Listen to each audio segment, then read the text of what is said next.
Tuhan bersamamu dan bersama rohmu.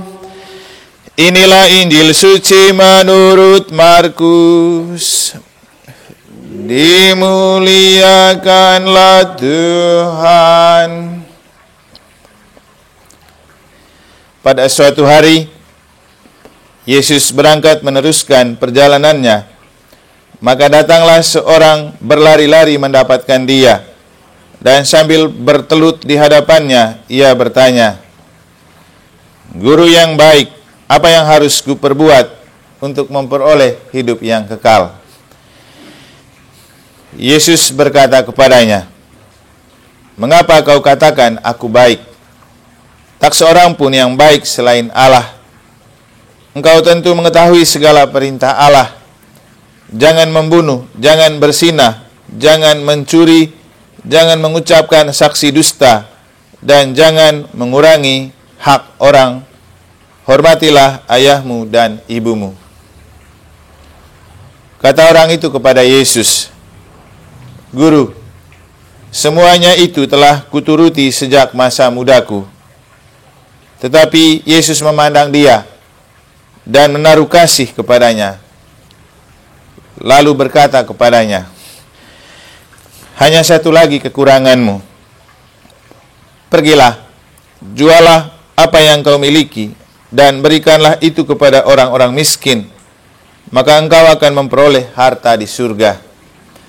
Kemudian datanglah kemari dan ikutilah aku." Mendengar perkataan Yesus, orang itu menjadi kecewa, lalu pergi dengan sedih, sebab banyaklah hartanya.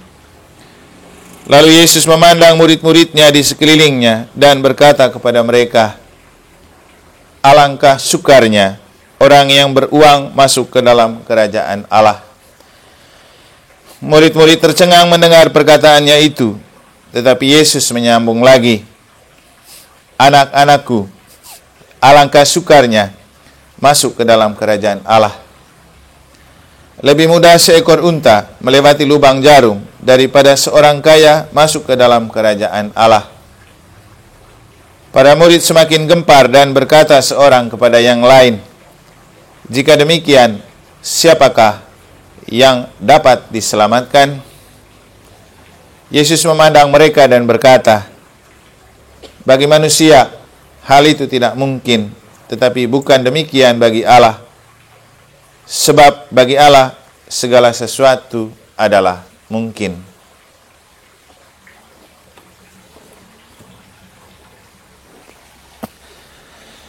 Demikianlah sabda Tuhan.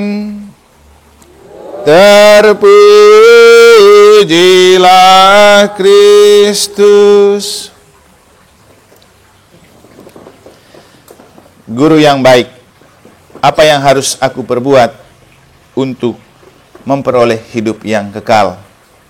Suster, Bapak Ibu, saudara-saudari, adik-adik dan anak-anak sekalian yang saya kasihi dalam Tuhan dan Bunda Maria, pertanyaan orang ini penting untuk kita sadari. Mempertanyakan apa yang harus dilakukan untuk memperoleh hidup yang kekal. Karena hidup di dunia ini sifatnya sementara.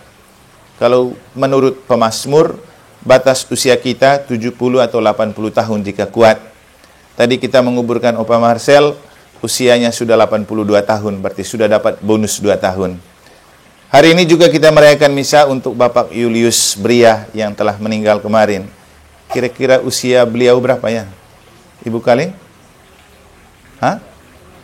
52. Masih belum tuh. Masih muda. Biasanya dalam hidup, yang kita sering tanyakan adalah jaminan hidup di dunia dan prestasi. Kalau sudah punya jaminan hidup sejahtera di dunia, kita rasa kita sukses. Dan kalau banyak berprestasi, kita rasa kita hebat. Tapi ternyata Bapak Ibu, hidup dunia itu sementara. Yang kekal itu setelah hidup dari dunia. Nah, untuk memperoleh hidup yang kekal ini, apa yang harus dilakukan? Yang bertanya ini kebetulan orang kaya raya. Tapi baik juga, dia sempat berpikir untuk masuk hidup kekal. Walaupun kemudian akhirnya dia kecewa. karena kekayaannya banyak. Tapi saya juga hanya mau mengatakan dan merefleksikan begini setelah saya ikut misa untuk Opa Marcel. Seperti yang saya sudah ceritakan. Tadi di antara kita juga pasti ada yang ikut. Waktu saya berdiri di pemberkatan terakhir, di kaki saya itu ada satu tas tenteng yang seperti kita punya tas misa begitu. Rupanya itu saja barang yang dia bawa ke kuburan.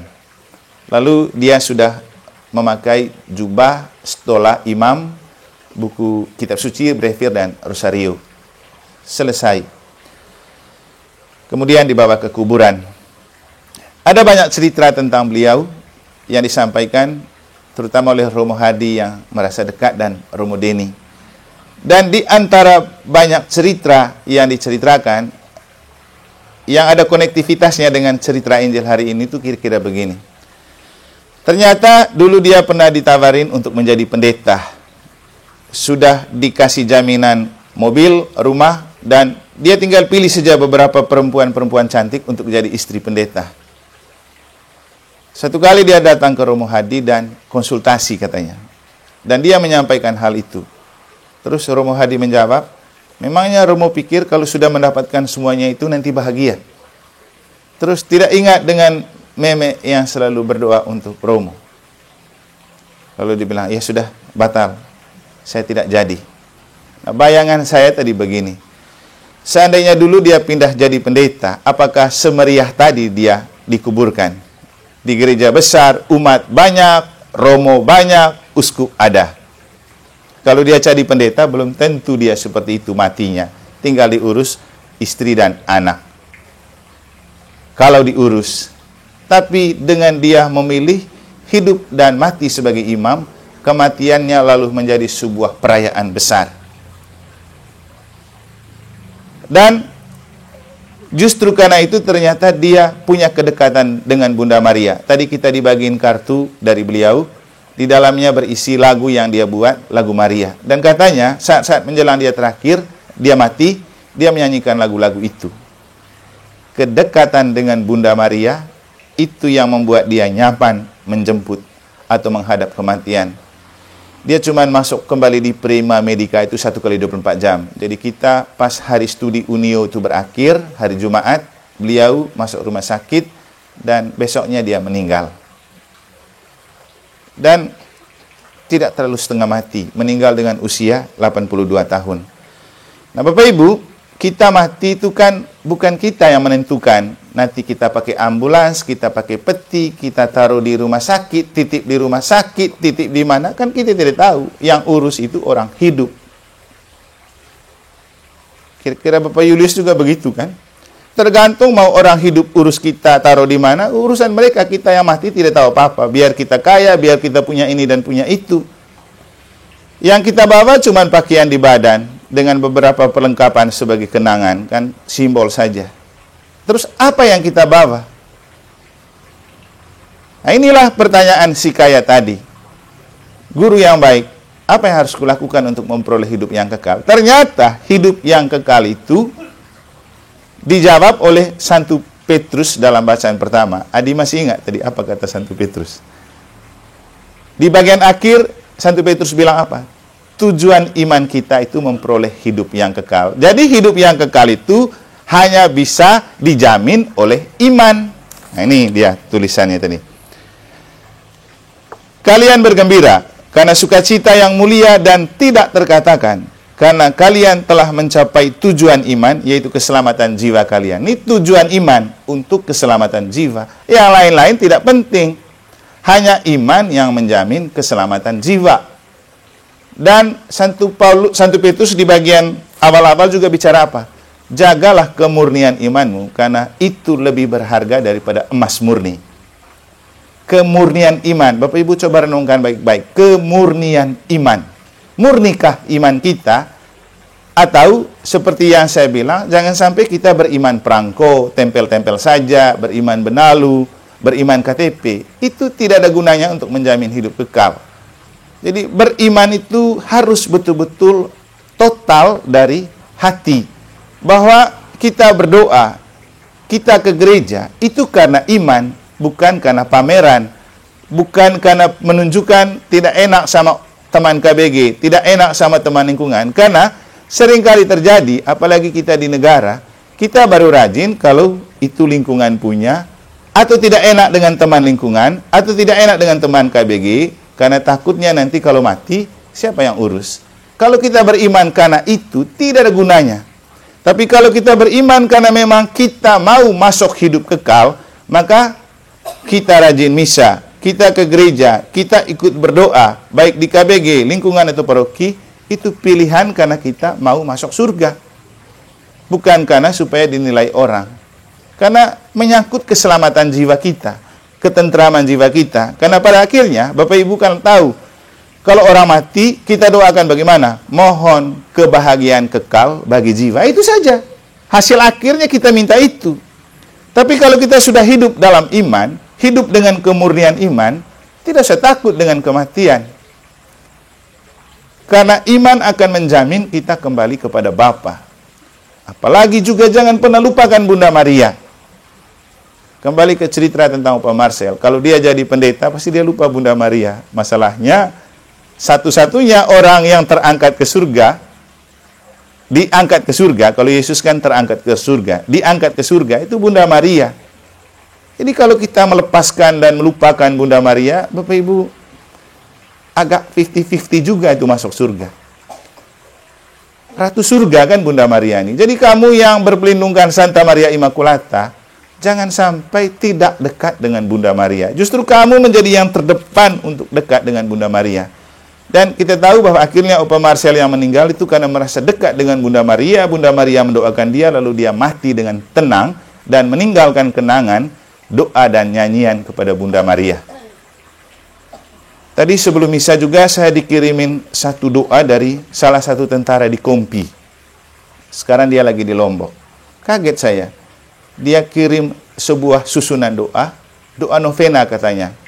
Lalu dia tanya, Romo, dengan susunan doa seperti ini katanya ini doa paling ampuh dan banyak orang yang sudah terbukti. Saya lihat urutannya, mulai dari tanda salib, aku percaya, Bapa kami, Salam Maria. Dengan ada kata-kata sedikit di bawahnya. Saya lalu teringat dengan pertanyaan orang ini dalam Injil. Kok ada orang muda juga yang di tentara bertanya kepada saya tentang itu? Itu kan berarti dia berpikir tentang kerajaan Allah, berpikir tentang hidup kekal. Dan memang harus begitu Bapak Ibu. Kita tidak tahu besok kita masih hidup atau tidak. Tapi kita belum siap mungkin. Tapi kalau kita punya iman, hidup dengan iman, hidup dalam iman, kita tidak akan takut dengan kematian. Mau mati kapan saja, monggo. Yang paling penting kita tetap selalu berjalan bersama Yesus, berjalan bersama Bunda Maria. Memang di bagian akhir Injil, Yesus bilang apa? Susah masuk surga. Lebih mudah seekor gajah masuk lubang jarum daripada seorang kaya. Tapi Yesus juga bilang di kesempatan lain, tapi jangan takut dan cemas, dan jangan gelisah. Di rumah Bapakku banyak tempat tinggal. Yang paling penting, jangan jalan dengan sembarang orang. Jalan bersama Yesus yang adalah jalan kebenaran dan hidup menuju Bapa. Yesus bilang apa? Aku adalah jalan kebenaran dan hidup. Barang siapa mau sampai kepada Bapa dan melalui aku, ia akan sampai kepada Bapa. Dan sering saya mengatakan, Bapak Ibu, Yesus yang hidup itu di mana?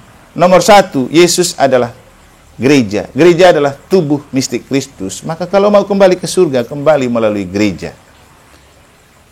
Dan kita Katolik sangat istimewa.